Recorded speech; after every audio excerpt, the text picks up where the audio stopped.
नमस्ते नमस्कार जय हिंद दोस्तों, स्वागत है आपके अपने YouTube चैनल पीसीएस मेकर पे। तो देखिए फ्रेंड्स, आप लोग का जो ज्ञान बिंदु जीएस एकेडमी की तरफ से जो आपका टेस्ट सीरीज लॉन्च हुआ है आपको न्यू, मैं उसको प्रोवाइड करता हूं फ्रेंड्स। तो देखिए सबसे इंपॉर्टेंट पॉइंट है कि आपका अल्टरनेट अभी टेस्ट सीरीज चल रहा है, तो मैं आपको अल्टरनेटिव वीडियो अपलोड करूंगा। और देखिए ये टेस्ट सीरीज फ्रेंड्स अब प्रीवियस डे यानी कि 4/3/2024 को हुआ था, यानी कि 4 मार्च को हुआ था। आज मैं आपको 5 मार्च को अवेलेबल करा रहा हूँ। देखिए फ्रेंड्स, इसमें 50 क्वेश्चन है, लेकिन इसको 50 क्वेश्चन मत समझिएगा, लगभग आपको मैं 100 क्वेश्चन से एक्सप्लेन करता हूँ फ्रेंड्स।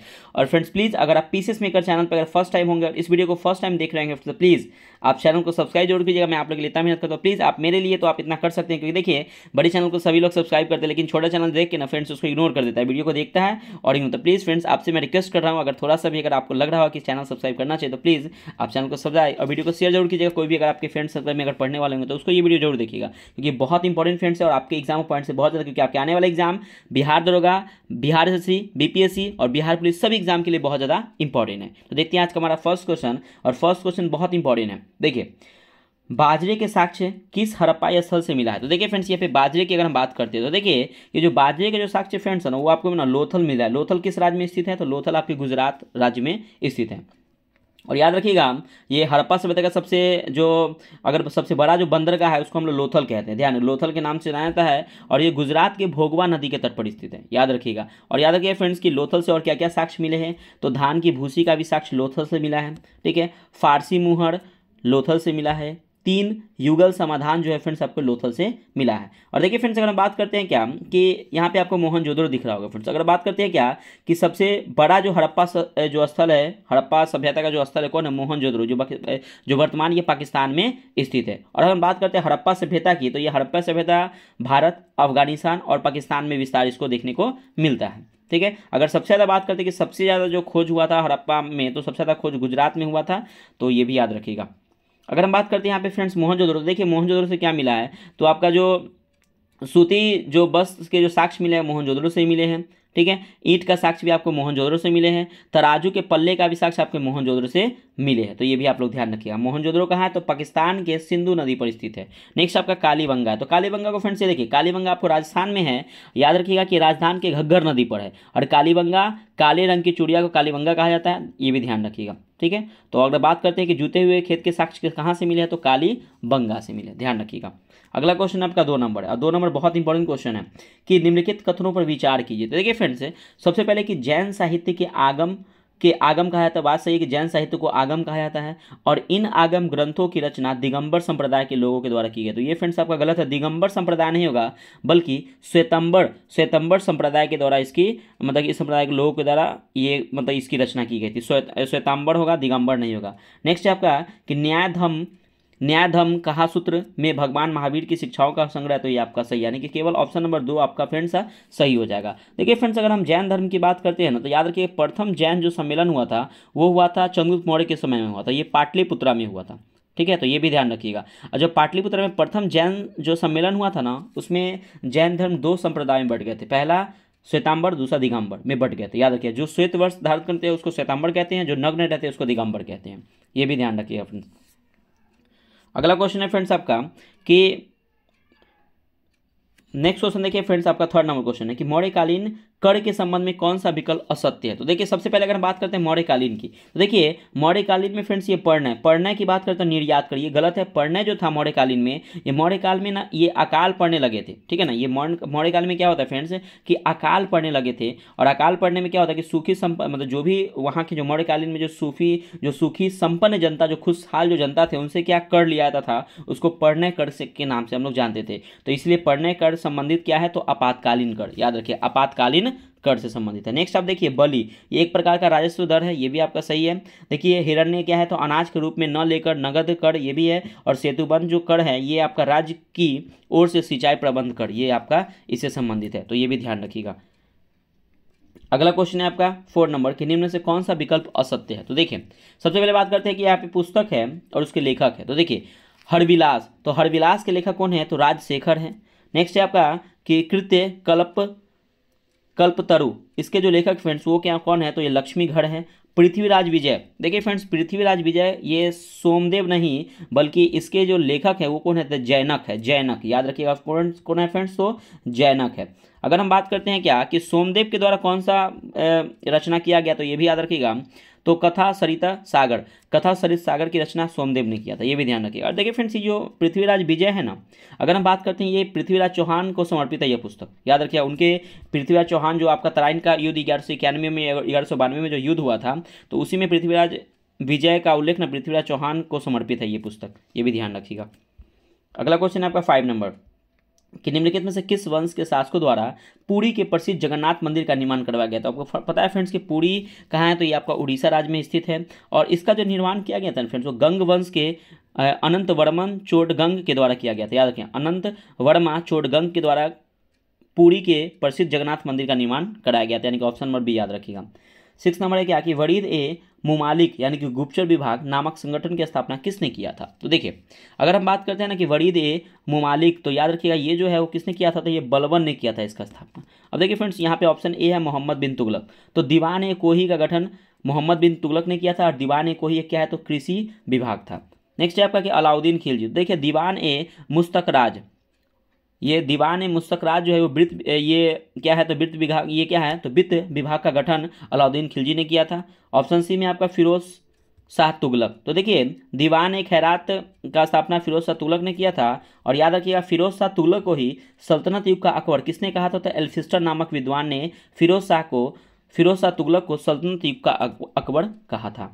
7 नंबर क्वेश्चन है कि निम्नलिखित में से कौन सा साहित्य औरंगजेब कालीन नहीं है। तो देखिए, अब यहाँ पे औरंगजेब कालीन नहीं बोला जा रहा है। तो देखिए फ्रेंड्स, अगर हम सबसे पहले बात करते हैं क्या कि यहाँ पे ऑप्शन नंबर सी हो जाएगा, यानी कि चहार चमन। तो देखिए, ये चहार चमन जो है ना, ये औरंगजेब कालीन क्या है ना, कि ये आपका जो औरंगजेब कालीन साहित्य नहीं है। ये जो है ये मुगल बादशाह शाहजहां के समकालीन है। याद रखिएगा, चहार चमन जो है वो मुगल बादशाह शाहजहां के समकालीन है। अगर इसकी रचना की बात करें तो इसकी रचना चंद्रभान ने किया था, ये भी ध्यान रखिए। चहार चमन की रचना चंद्रभान ने किया था और यह मुगल बादशाह शाहजहां के समकालीन था।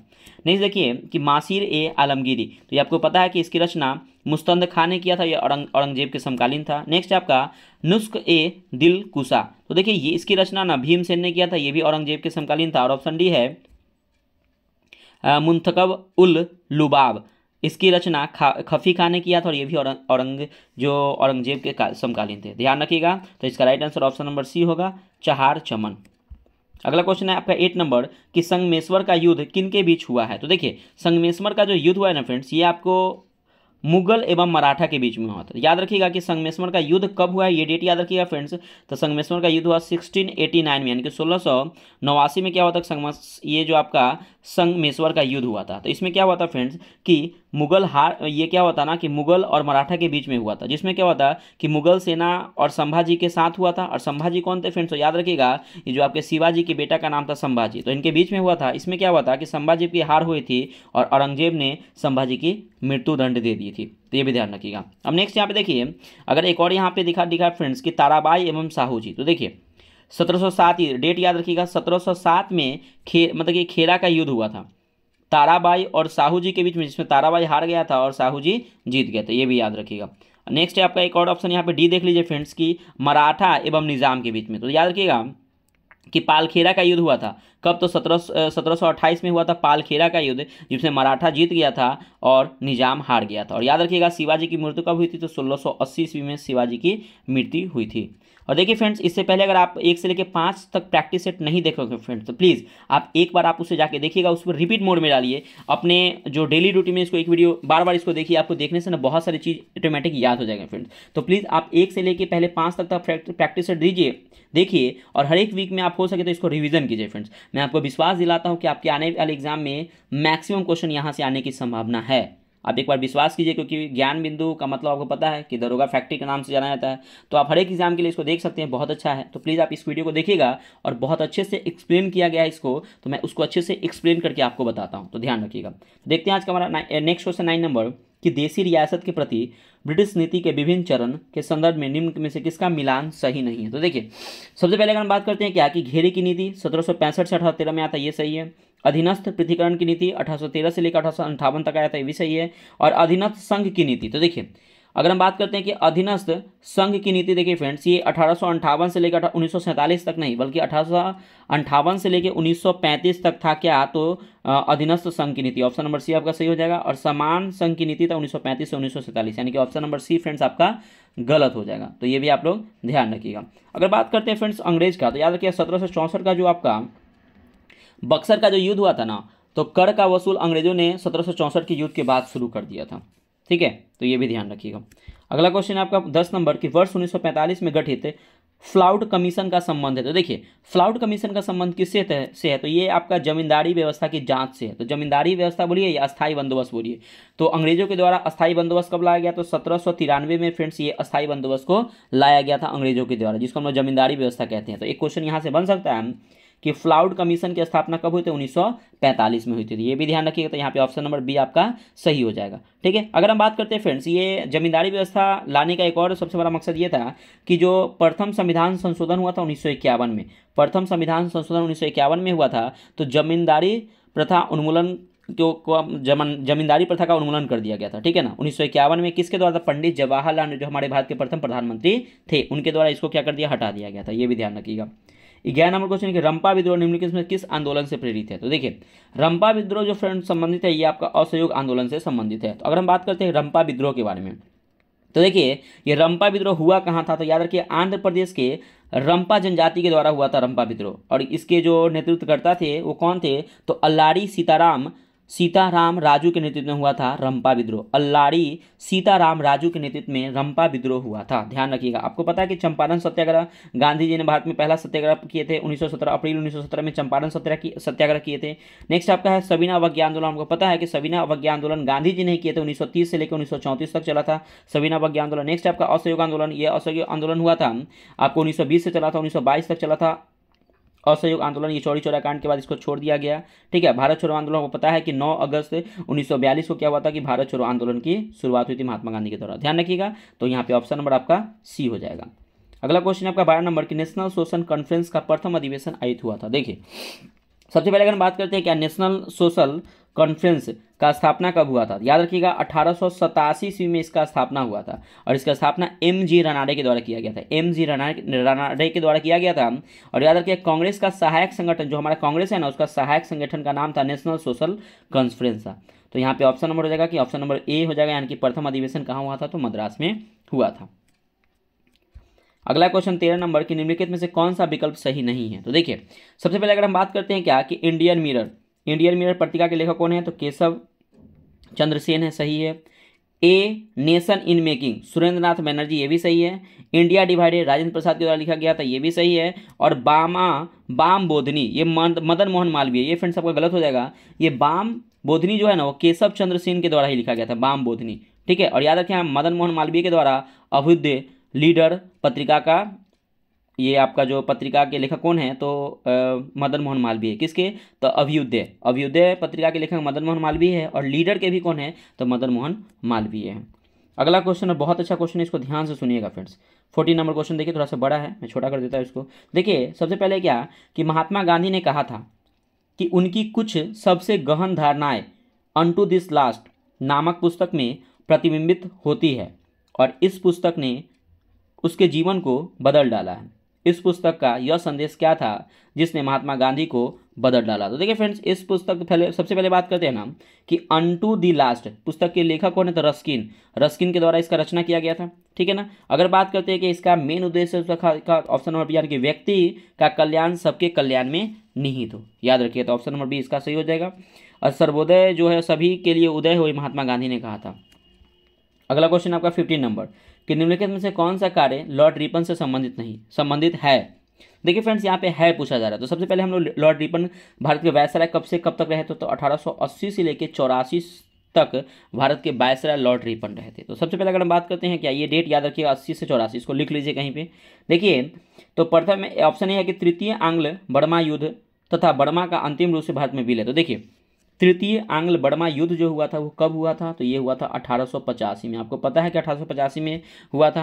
1885 में हमारा कांग्रेस का स्थापना हुआ था 28 दिसंबर 1885 को। उस टाइम वायसराय कौन थे, तो वायसराय लॉर्ड डफरिन थे। तो यहाँ पे क्वेश्चन आता है कि लॉर्ड डफरिन का शासनकाल कब से कब तक था, तो 1884 से लेके 1888 तक लॉर्ड डफरिन का शासनकाल था। बी है कि इलाहाबाद विश्वविद्यालय की स्थापना, तो इलाहाबाद विश्वविद्यालय की स्थापना 1887 में हुआ था। नेक्स्ट है कि अफगानिस्तान की संधि, अफगानिस्तान की संधि कब हुआ फ्रेंड्स? 1881 में, तो यही लॉर्ड रिपन के समय में अफगानिस्तान की संधि हुई थी। और द्वितीय आंग्ल अफगान युद्ध है तो ये 1878 से लेके 80 तक हुआ था, लॉर्ड लिटन के समय हुआ था द्वितीय आंग्ल अफगान युद्ध, यानी कि ऑप्शन नंबर फ्रेंड्स आपका सी हो जाएगा। अगला क्वेश्चन देखिएगा, 16 नंबर क्वेश्चन है क्या कि लद्दाख अवस्थित है। अब देखिए फ्रेंड्स लद्दाख की बारे में बात करते हैं, लद्दाख कहाँ अवस्थित है। देखिए सबसे पहले अगर हम लद्दाख की बात करते हैं ना फ्रेंड्स, तो याद रखिएगा ये जो लद्दाख जो है ना, ये ट्रांस हिमालय और बृहद हिमालय के अंतर्गत आता है। ट्रांस हिमालय और बृहद हिमालय के अंतर्गत आता है। अगर हम बात करते हैं ट्रांस हिमालय के अंतर्गत कौन कौन आता है, तो काराकोरम आता है, लद्दाख आता है और जास्कर श्रेणी, मतलब काराकोरम श्रेणी, लद्दाख श्रेणी और जास्कर श्रेणी जो है वो ट्रांस हिमालय के अंतर्गत आता है, ये ध्यान रखिएगा। ठीक है फ्रेंड्स, अगर हम बात करते हैं कि आते यहाँ पे ऑप्शन के अकॉर्डिंग लद्दाख अवस्थित है तो बृहद हिमालय और काराकोरम श्रेणी के बीच में, यानी कि ऑप्शन नंबर ए आपका इस ऑप्शन के अकॉर्डिंग ये सही हो जाएगा। अगला आपका 17 नंबर की पलिताना बांध किस नदी पर निर्मित है। तो देखिए पलिताना बांध जो है ना ये आपके शत्रुंजी नदी पर स्थित है, याद रखिएगा। अगर हम बात करते हैं माही नदी, तो ऑप्शन ए में आपका माही नदी है, ये मध्य प्रदेश में बहती है। एक बहुत इंपॉर्टेंट यहाँ से क्वेश्चन आता है कि कर्क रेखा को 2 बार कौन काटती है, तो यही माही नदी जो है कर्क रेखा को 2 बार काटती है। और मकर रेखा को 2 बार कौन काटती है, तो लिम्पोपो नदी, याद रखिएगा लिम्पोपो नदी जो है वह मकर रेखा को 2 बार काटती है। अगर हम बात करते हैं पेरियार नदी, तो पेरियार नदी की हम बात करते हैं तो केरल में बहती है और पेरियार झील है यहाँ पे पेरियार नदी पर, ये भी ध्यान रखिएगा। चलिए अगला देखते हैं, 18 नंबर क्वेश्चन है आपका कि सामाजिक वानिका कार्यक्रम की शुरुआत कब हुई है। तो देखिए सामाजिक जो वानिकी कार्यक्रम की जो शुरुआत हुई है ना, सबसे पहले बात करते हैं इसकी शुरुआत 1978 ईस्वी में हुई है। ठीक है, और इसकी शुरुआत जो हुई है फ्रेंड्स वो 6ठी पंचवर्षीय योजना के तहत हुई थी। ठीक है, ये भी ध्यान रखिएगा। और इसको शामिल कब किया गया था, सामाजिक वानिकी कार्यक्रम को शामिल कब किया गया था, 1980 में शामिल किया गया था, ये भी ध्यान रखिएगा। 19 नंबर क्वेश्चन है कि राष्ट्रीय जल ग्रिड मिशन की संकल्पना सर्वप्रथम किसके द्वारा की गई थी। तो याद रखिएगा ये किए गए थे डॉक्टर राम मनोहर लोहिया के द्वारा राष्ट्रीय जल ग्रिड मिशन की संकल्पना की गई थी, ऑप्शन नंबर डी हो जाएगा। अगला है 20 नंबर की बोटेनिकल सर्वे ऑफ इंडिया के वैज्ञानिक ने केले की नई प्रजाति की खोज किस स्थान पर की है। तो इसकी जो खोज की है फ्रेंड्स वो अंडमान में की है, राइट आंसर बी हो जाएगा, ऑप्शन नंबर बी सही हो जाएगा। 21 नंबर क्वेश्चन आपका कि क्रोमाइट खनिज का सर्वाधिक उत्पादन किस राज्य द्वारा किया जाता है। तो देखिए क्रोमाइट खनिज का जो सर्वाधिक उत्पादन है ना फ्रेंड्स वो उड़ीसा राज्य के द्वारा किया जाता है, ऑप्शन नंबर ए सही हो जाएगा। नेक्स्ट है आपका 22 नंबर कि राष्ट्रीय पवन ऊर्जा संस्थान अवस्थित है। तो देखिए राष्ट्रीय पवन ऊर्जा की पहले बात करें तो इसकी स्थापना कब हुआ था, तो 1998 में इसकी स्थापना हुआ था। इसकी स्थापना चेन्नई में हुई थी। तो यहाँ पे ऑप्शन नंबर आपका ऑप्शन में नहीं है तो ऑप्शन नंबर डी हो जाएगा, इनमें से कोई नहीं। 23 नंबर क्वेश्चन है कि निम्नलिखित में से किस उद्योग को सनराइज इंडस्ट्री कहा जाता है। तो देखिए प्लास्टिक उद्योग को फ्रेंड्स हम लोग ना सनराइज उद्योग के नाम से जानते हैं। अगला है 24 नंबर कि सीमा सड़क संगठन भारत सरकार के किस मंत्रालय के अधीन कार्यरत है। अब देखिए फ्रेंड्स अगर हम बात करते हैं सीमा, इसके बारे में थोड़ा सा मैं देख लेते हैं। सीमा सड़क संगठन जिसको बोलते हैं BRO बॉर्डर रोड ऑर्गेनाइजेशन, इसकी स्थापना फ्रेंड्स 1960 में हुआ था, ये ध्यान रखिएगा। ठीक है, और ये 1960 में ना पंडित जवाहरलाल नेहरू के द्वारा किया गया था। अगर हम बात करते हैं कि सीमा सड़क जो संगठन है ना ये जो है ना वो रक्षा मंत्रालय इसको देखती है, ध्यान रखिएगा। ये कौन देखती है, तो रक्षा मंत्रालय देखती है। लेकिन फ्रेंड्स एक क्वेश्चन अगर आ जाए कि देश के भीतर जो सीमा सुरक्षा होती है उसके जिम्मेदार कौन है, तो उसके जिम्मेदार मतलब उसको देख रेख कौन करते हैं, तो गृह मंत्रालय के द्वारा किया जाता है। तो दोनों क्वेश्चन में कन्फ्यूजन मत होइएगा, मैं इसीलिए यहाँ पे क्लियर कर दिया हूँ।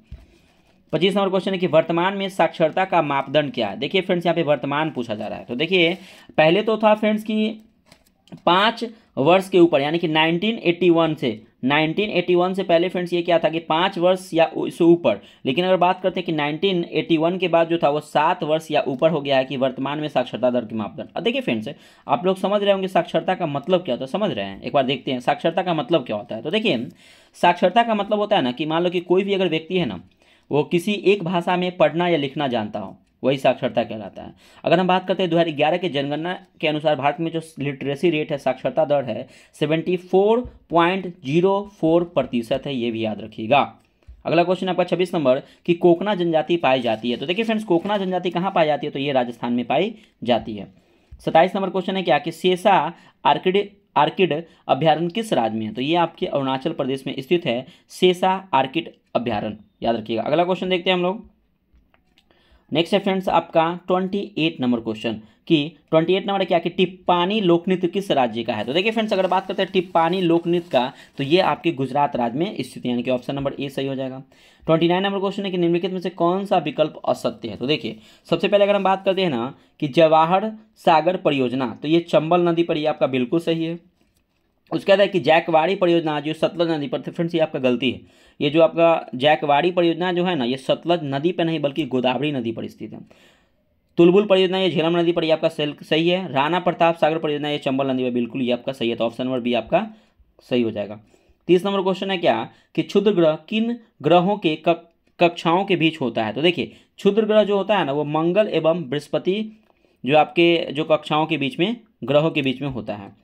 31 नंबर क्वेश्चन है क्या किस अधिनियम के तहत ब्रिटिश सरकार को भारत में कंपनी तथा प्रशासन संबंधी कार्यों पर पूर्ण नियंत्रण प्रदान किया गया है। तो याद रखिएगा फ्रेंड्स, ये जो आपका जो अमेंडमेंट है वो 1784 का पिट्स इंडिया एक्ट के तहत क्या हुआ था कि भारत में ब्रिटिश सरकार को कंपनी तथा प्रशासन संबंधी कार्यों पर पूर्ण नियंत्रण प्रदान किया गया था। ठीक है, तो ये भी ध्यान रखिएगा। अगर हम बात करते हैं फ्रेंड्स की ये जो पिट्स इंडिया एक्ट की बात करते हैं, तो जब 1784 की बात करते हैं तो उस टाइम जो ब्रिटेन के जो पीएम थे वो विलियम पिट्स थे, और विलियम पिट्स के द्वारा इसको पारित किया गया था, इसीलिए हम लोग 1784 का पिट्स इंडिया एक्ट कहा जाता है। तो ये भी आप लोग याद रखिएगा। और सबसे इंपॉर्टेंट क्वेश्चन आपको 32 नंबर दिख रहे होंगे, डॉक्टर राजेंद्र प्रसाद को प्रथम राष्ट्रपति चुना गया। तो देखिए फ्रेंड्स, अगर हम सबसे पहले बात करते हैं ना कि डॉक्टर राजेंद्र प्रसाद की, तो देखिए डॉक्टर राजेंद्र प्रसाद को 24 जनवरी 1950 को देश के प्रथम राष्ट्रपति के रूप में स्वीकार किया गया। और देखिए अगर हम बात करते हैं डॉक्टर राजेंद्र प्रसाद की, तो ये सबसे लंबे दिनों तक राष्ट्रपति रहने वाले ये थे, जो लगभग 12 वर्ष, ये कभी एग्जाम में आया था, ये 12 वर्ष बिहार एसएससी एग्जाम में आता है, ये 12 वर्षों तक ये क्या थे, इन्होंने ये देश के क्या थे कि राष्ट्रपति के पद पर थे। अगर एक क्वेश्चन यहाँ पे आता है फ्रेंड्स कि ये राष्ट्रपति का पहली बार चुनाव कब हुआ था, तो 1952 में क्या हुआ था कि पहली बार राष्ट्रपति का चुनाव 1952 में हुआ था। ठीक है, तो ये भी ध्यान रखिएगा। अब यहाँ पे ऑप्शन देखिए, यहाँ पे ऑप्शन है 26 जनवरी 1950 को। तो पता है कि हमारे देश का जो संविधान जो लागू हुआ था 26 जनवरी 1950 को हुआ था। यहाँ पे देखिए फ्रेंड्स, यहाँ पे मई 1949 ऑप्शन दिख रहा होगा। तो देखिए फ्रेंड्स, मई 1949 में क्या हुआ था कि राष्ट्रमंडल का सदस्य राष्ट्र बना था। तो राष्ट्रमंडल का सदस्य राष्ट्र बना था कौन, तो भारत बना था मई 1949 में। अगर 22 जुलाई 1997 की बात करें तो हमको आपको पता है कि राष्ट्रीय ध्वज को स्वीकार किया गया था 22 जुलाई 1947 को। अगला 33 नंबर की न्यायपालिका भारतीय संविधान में ग्रहण किया गया है। देखिए न्यायपालिका जो भारतीय संविधान में जो ग्रहण किया गया है ना, वो भारत शासन अधिनियम 1935 के तहत ग्रहण किया गया। याद रखिएगा कि न्यायपालिका भारतीय संविधान में ग्रहण किया गया, तो भारत शासन अधिनियम 1935 के तहत ग्रहण किया गया था। यहाँ पे ऑप्शन में कोई नहीं, तो ऑप्शन नंबर यहाँ पे फ्रेंड्स डी हो जाएगा, इनमें से कोई नहीं। चलिए अगला देखते हैं फ्रेंड्स। नेक्स्ट क्वेश्चन है हमारा 34 नंबर क्वेश्चन। 34 नंबर क्वेश्चन है कि निम्नलिखित में से भारत के संदर्भ में गणराज्य का तात्पर्य है। तो देखिए फ्रेंड्स, गणराज्य का मतलब क्या होता है, तो गणराज्य का मतलब होता है कि हमारे देश में राष्ट्राध्यक्ष का चुनाव होता है, इसका मतलब यही होता है। ठीक है, और आपको पता है कि गणराज्य का जो यहाँ पे मतलब हो जाएगा, तो देखिए पहला ऑप्शन है आपका राज्य का प्रमुख प्रत्यक्ष रूप से लोगों द्वारा निर्वाचित होता है। देखिए फ्रेंड्स, अगर हम बात करते हैं ना कि अगर राष्ट्रपति का चुनाव होता है तो प्रत्यक्ष रूप से नहीं होता है, अप्रत्यक्ष रूप से होता है, क्योंकि राष्ट्रपति के चुनाव में हम लोग थोड़ी वोट देते हैं, संसद के दोनों सदन देते हैं, पुडुचेरी ये सब के वहाँ के जो सदस्य होते हैं वो लोग वोट देते हैं, हम लोग वोट नहीं देते। तो यानी कि जो राष्ट्रपति का चुनाव जो होता है वो अप्रत्यक्ष रूप से होता है, तो ये ऑप्शन होगा नहीं। ऑप्शन बी सभी के साथ समान है, ये भी नहीं होगा बिना किसी, तो ऑप्शन नंबर डी हो जाएगा, इनमें से कोई नहीं आपका सही हो जाएगा। ठीक है, तो ध्यान रखिएगा। अगला आपका 35 नंबर कि निम्नलिखित कथनों पर विचार कीजिए। तो सबसे पहला है क्या कि आधार कार्ड का प्रयोग नागरिक या अधिवास के प्रमाण के रूप में किया जा सकता है। तो देखिए बिल्कुल नहीं किया जा सकता। देखिए कलकत्ता हाईकोर्ट का ये जो निर्णय है कि वह नहीं कर सकता है, मतलब कलकत्ता हाईकोर्ट ने यह निर्णय लिया था कि आधार कार्ड का प्रयोग नागरिक या अधिवास के प्रमाण के रूप में प्रयोग नहीं किया जा सकता है। ठीक है, और ऑप्शन 2 है कि एक बार जारी करने के पश्चात इसे निर्गत कराने वाले प्राधिकरण आधार संख्या को निष्क्रिय या लुप्त नहीं कर सकता। बिल्कुल कर सकते, क्यों नहीं कर सकते, जरूर कर सकते। तो ऑप्शन नंबर 2 यानी कि ऑप्शन नंबर डी, इनमें से कोई नहीं होगा, ऑप्शन नंबर डी आपका राइट हो जाएगा। 36 नंबर क्वेश्चन है क्या कि भारतीय संविधान में स्थानीय निकाय का उल्लेख कहा है। तो देखिए फ्रेंड्स, अगर हम बात करते हैं भारतीय संविधान में स्थानीय निकाय, तो स्थानीय निकाय का मतलब समझ रहे हैं, तो ये अनुच्छेद 40 में वर्णित है, यानी कि पंचायती राज व्यवस्था। तो पंचायती राज व्यवस्था जो फ्रेंड्स है वो किस में वर्णित है, तो ये आपके पंचायती राज व्यवस्था अनुच्छेद 40 में वर्णित है। तो यहाँ पे राइट आंसर हो जाएगा ऑप्शन नंबर बी, यानी कि राज्य के नीति निर्देशक तत्व। तो देखिए राज्य के नीति निर्देशक तत्व है ना, वो अनुच्छेद 36 से 51 में है, और याद रखिएगा 36 से 51 में है, और भाग आपके 4 में वर्णित है, ध्यान रखिएगा ये भी। तो ऑप्शन नंबर बी हो जाएगा। अगला है 37 नंबर कि वायुसेना प्रमुख की नियुक्ति कौन करता है। देखिए फ्रेंड्स, वायुसेना अगर बात करें ना कि तीनों प्रमुख की नियुक्ति करना राष्ट्रपति करते हैं, लेकिन प्रधानमंत्री के सलाह पर। तीनों सेना की नियुक्ति कौन करते हैं, तो राष्ट्रपति, लेकिन प्रधानमंत्री के सलाह पर।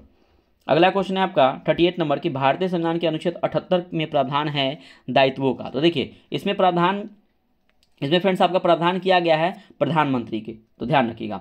तो देखिए अगर हम बात करते हैं कि प्रधानमंत्री की, तो अगर देखिए यहाँ पे अगर हम बात करते हैं कि यहाँ पे ऑप्शन ए में है लोकसभा अध्यक्ष के, तो याद रखिएगा कोई विधेयक धन विधेयक है या नहीं, ये मतलब कि लोकसभा के अध्यक्ष इसको पता करता है कि कोई विधेयक धन विधेयक है या नहीं, ठीक है, तो ये भी ध्यान रखिएगा। अब देखिए ऑप्शन सी में आपका राज्यसभा के सभापति। तो आपको पता है फ्रेंड्स कि राज्यसभा के जो सभापति होते हैं देश के उपराष्ट्रपति होते हैं। अभी कौन है, तो अभी वर्तमान में हमारे कौन है, तो जगदीप धनखड़ हमारे देश के उपराष्ट्रपति होते हैं। तो देखिए राज्यसभा में सभापति का कार्य क्या होता है, तो अगर मान लीजिए क्या कि राष्ट्रपति की अनुपस्थिति होती है ना, तो राष्ट्रपति का कार्य यही करते हैं उपराष्ट्रपति, यानी कि राज्यसभा के सभापति करते हैं, ठीक है। और नेक्स्ट है आप डी में कि भारत का कैग।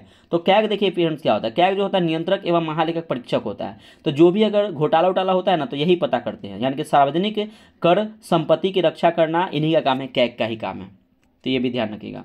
अगला है 39 नंबर की उच्च न्यायालय के न्यायाधीशों की आयु का निर्धारण किसके द्वारा किया जाता है। तो ध्यान रखिएगा उच्च न्यायालय के न्यायाधीशों की जो आयु का निर्धारण है ना फ्रेंड्स, ये आपके राष्ट्रपति के द्वारा करते हैं। याद रखिए ऑप्शन नंबर सी, यानी कि राष्ट्रपति के द्वारा करते हैं। लेकिन अगर हम बात करते हैं सुप्रीम कोर्ट के न्यायाधीशों की आयु का निर्धारण ना ये संसद के द्वारा किया जाता है, ध्यान रखिएगा, ये संसद के द्वारा किया जाता है, तो ये भी ध्यान रखिएगा। और देखिए ये उच्च न्यायालय ना हो, तो उच्च न्यायालय के जो अभी जो न्यायाधीश होते हैं उनका कार्यकाल या तो 62 वर्ष नहीं तो 6 वर्ष या 62 वर्ष। अगर सुप्रीम कोर्ट की बात करें तो 6 वर्ष या 65 वर्ष, दोनों में डिफरेंस है। उच्च न्यायालय हाई कोर्ट में 6 वर्ष या 62 वर्ष, सुप्रीम कोर्ट में 6 वर्ष या 65 वर्ष यहाँ पे निर्धारित किया गया है। 40 नंबर क्वेश्चन है क्या कि दल बदल के संदर्भ में संसद सदस्य के निर्हता पर फैसला कौन करता है। तो देखिए इसमें जो फ्रेंड्स आपके जो फैसला करते हैं ना, वो लोकसभा के अध्यक्ष करते हैं। ओम बिरला भी हैं लोकसभा के अध्यक्ष, तो वो क्या करते हैं ना कि ये करते हैं। अगर हम बात करते हैं कि दल बदल के बाद ना, ये 10वीं अनुसूची में वर्णित है। अगला क्वेश्चन है आपका 41 नंबर के निम्नलिखित में से कौन सरकारिया आयोग का सदस्य था। तो देखिए फ्रेंड्स सरकारिया आयोग के बारे में थोड़ा सा हम लोग देख लेते हैं। तो सबसे पहले अगर बात करें सरकारी आयोग का गठन कब हुआ, तो 1983 में सरकारिया आयोग का गठन हुआ। और जब इसमें गठन हुआ था ना, तो इसमें 3 सदस्य थे, ध्यान रखिए 3 सदस्य थे। कौन कौन सदस्य थे, मैं एक बार आपको रिपीट करता हूँ, ध्यान से सुनिएगा। तो पहला सदस्य आपका कि RS सरकारिया, पहला कौन थे फ्रेंड्स, तो RS सरकारिया थे पहला। दूसरा कौन थे फ्रेंड्स, तो दूसरा थे V शिवरामन, और तीसरा थे SR सेन। ये 3 सदस्य थे। तो यहाँ पे देखिए ऑप्शन में आपको दिख रहा होगा डॉक्टर SR सेन, यानी कि ऑप्शन नंबर डी। और ये आपको देखिए के हनुमथनया जो दिख रहा है ना, हनुमथया जो दिख रहा है, ये जो क्या थे, तो प्रथम प्रशासनिक आयोग के अध्यक्ष थे। प्रशासनिक आयोग के अध्यक्ष कौन थे, तो के हनुमथया, ये प्रथम प्रशासनिक आयोग के अध्यक्ष थे, ये भी ध्यान रखिएगा। 42 नंबर क्वेश्चन है आपका कि निम्नलिखित में से कौन सा विकल्प असत्य है। तो देखिए सबसे पहले बात करते हैं कि लॉटरी की। तो लॉटरी आपका कौन सा सूची है, तो राज्य सूची, ये बिल्कुल आपका गलत है। लॉटरी जो फ्रेंड्स आपका संघ सूची के अंतर्गत आता है। समुद्री और हवाई मार्ग ये संघ सूची है। प्रादेशिक लोकसभा ये राज्य सूची है। और कीमत नियंत्रण ये समवर्ती सूची, यानी कि ऑप्शन नंबर ए आपका गलत हो जाएगा। 43 नंबर क्वेश्चन है क्या कि भारत के मुख्य निर्वाचन आयुक्त का पदावधि क्या होता है। देखिए भारत का मुख्य निर्वाचन आयुक्त की पदावधि 6 वर्ष या 65 वर्ष होता है। सुप्रीम कोर्ट का भी जो आयु होता है 6 वर्ष हो जाए या 65 वर्ष हो जाए, जो पहले हो जाए उनका, ये इसके लिए इनका कोई नाम, जैसे कि राष्ट्रपति का कार्यकाल 5 वर्षों का होता है, प्रधानमंत्री का 5 वर्षों का होता है, इस प्रकार से इनका नहीं है। इनका ये है कि जो 6 वर्ष हो जाए या 65 वर्ष, जैसे इनका कंप्लीट रहेगा तो वो अपने पद से मतलब कि हट सकते हैं, ठीक है। अगर देखिए राष्ट्रपति जो है ना मुख्य निर्वाचन आयुक्त का या अन्य निर्वाचन आयुक्त का नियुक्ति कौन करता है, तो हमारे देश के राष्ट्रपति करते हैं, ये भी ध्यान रखिएगा। अगला क्वेश्चन है आपका 44 नंबर कि पंचायती राज व्यवस्था में से संबंधित समिति के संदर्भ में कौन सा विकल्प सही नहीं है। तो याद रखिएगा, देखिए इसमें से अगर हम बात करते हैं ना कि GV के राव समिति 1985 में इसका स्थापना किया, ये आपका सही है और ये पंचायती राज से संबंधित है। LM सिंघवी समिति 1986 में इसका स्थापना हुआ, ये भी सही है। और सादिक अली समिति 1964 में, ये भी आपका सही है। लेकिन ये संथानम समिति है ना फ्रेंड्स, ये संथानम समिति की स्थापना कब हुआ था, तो 1962 में, 1962 में क्या हुआ था फ्रेंड्स कि संथानम समिति का स्थापना 1962 में हुआ था।